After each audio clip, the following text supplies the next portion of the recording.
Pagatapan ng mga pulis ang mga pampublikong tungaan sa Dakbayan sa Talisay sa pagbukas niya sa klase karong Hunyo 3 samtang DepEd Talisay City Division andam na sa pagbukas sa klase. Si Chona Carayon sa report. Human sa usa ka semana nga brigada eskwela, andam na ang 44 ka mga pampublikong tunghaan sa dakbayan sa pagbukas sa klase. Gipahibaw ni Dr. Arden Munisit, ang Division School Superintendent, nga sa pagkakaroon ang Talisay adunay ratio nga usa ka classroom alang sa 60 ka mga tinunan. Mato di Munisit nga adunay goy kakuwangan sa mga classroom sa syudad. Still need kanang classrooms, pero for this year, ang atong school board, the local school board through Mayor Gulyas, naghatag og kanang budget nato for classrooms.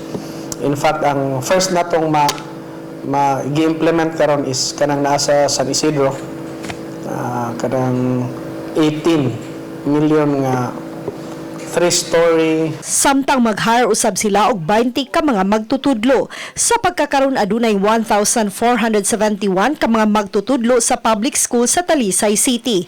Kutob ra usab sa Hunyo 2 ang enrollment. Ready na atong mga classrooms, ready na ang atong mga school equipment, o tanan nga mga school facilities, and even our teachers are now ready to welcome our students this coming June 3. Samtang ang Talisay City Police mubutang og Police Assistance Desk matag tunghaan. Gawas pa kini sa mga mobile patrol nga magpatrolya sa mga eskwelahan. Papalagay tayo ng police pag ng maaga, and then pagka off ng mga estudyante, maglalagay tayo doon. In coordination with the LGU din.